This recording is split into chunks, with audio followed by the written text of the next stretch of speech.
इस साल नीट की परीक्षा 3 मई 2026 को करवाई गई। उसके लगभग 9 दिन बाद बताया गया कि नीट का परीक्षा को रद्द किया जा रहा है, उसको कैंसिल किया जा रहा है क्योंकि नीट की पेपर लीक हो चुकी है। मगर ये कोई चौंकने वाली बात नहीं रह गई क्योंकि हर साल नीट की परीक्षा लीक की जा रही है। 2021 में हुआ, 2024 में हुआ, अब 2026 में भी नीट की परीक्षा लीक हो गई। और इस बात की अकाउंटेबिलिटी हमारा सरकार भी नहीं उठा पा रहा है क्योंकि जब एजुकेशन मिनिस्टर से पूछा गया कि नीट की परीक्षा क्यों लीक हो गई, कैसे कैंसिल किया जा रहा है, तो उन्होंने बिना जवाब दिए चुपचाप वहाँ से चले गए।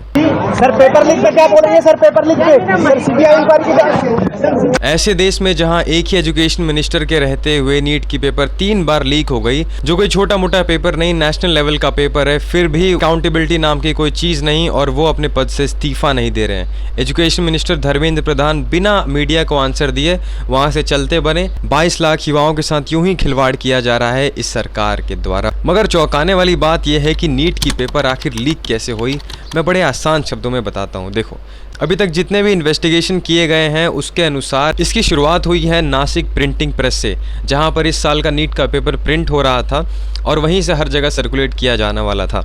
मगर वहीं के किसी आदमी ने पेपर का फिजिकल कॉपी निकाल कर वहां से गायब किया। जैसे ही प्रिंटिंग प्रेस से फिजिकल कॉपी लीक हुआ, सबसे पहले उस नीट के फिजिकल कॉपी को धनंजय लोखंडे नाम के इंसान ने ले लिया और उसके बाद उसने उस पेपर को सर्कुलेट कर दिया एक दूसरे इंसान को, जिसका नाम था शुभम खैनकर। शुभम खैनकर 30 साल का आयुर्वेदा का स्टूडेंट था।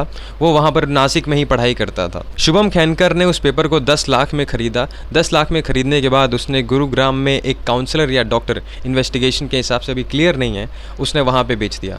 इसने 10 लाख में पेपर को खरीदा और 15 लाख में इस पेपर को बेचकर 5 लाख खुद का प्रॉफिट कर लिया। शुभम खैनकर ने जिसको 15 लाख में वो पेपर बेचा था, वो गुरुग्राम में रहने वाला इंसान था जिसका नाम यश यादव था। इन्वेस्टिगेशन के हिसाब से देखा जाए तो यश यादव एक डॉक्टर या तो काउंसलर था। इस पूरे कहानी में ट्विस्ट तो तब आया जब राजस्थान के रामगढ़ के बिवाल ब्रदर्स ने इस पेपर को खरीदा। गुरुग्राम के डॉक्टर के बाद ये पेपर पहुंच गए बिवाल ब्रदर्स के पास। 3 नाम यहाँ पर सामने आए हैं, ध्यान से सुनिएगा। दिनेश बिवाल, मंजीलाल बिवाल और तीसरा नाम आता है यहाँ पे विकास बिवाल का।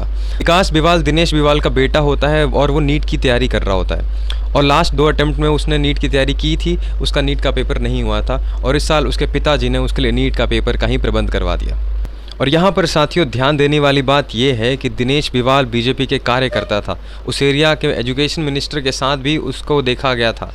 दिनेश बिवाल को बीजेपी के कई बड़े बड़े लीडर्स के साथ देखा गया था। हालांकि इस चीज़ को देखकर बीजेपी का भी स्टेटमेंट आया कि वो कोई बड़ा पावर होल्ड नहीं करता था और बीजेपी ने भी इससे दूरी बना ली।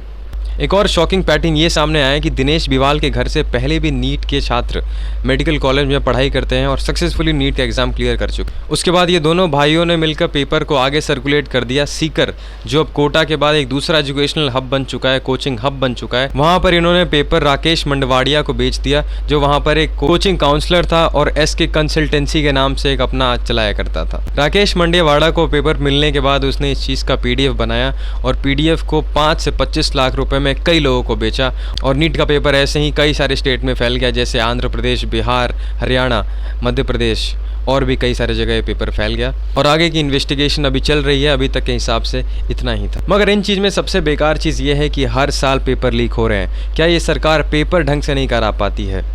इस साल की बात करें तो नीट का पेपर लीक हो गया। अगर हम 2025 की बात करें तो eastern central railway departmental exam leak हो गया था। 2024 में तो CUET, CTET, नीट, कई अन्य एग्ज़ाम भी लीक हुए। 2000 डेटा ये कह रहा है कि 7 साल में साथियों 70 से ज़्यादा पेपर लीक हो चुके हैं। ये सरकार ढंग से पेपर नहीं करा पा रही है और पता नहीं कितने नौजवानों की ज़िंदगी के साथ खिलवाड़ कर रही है।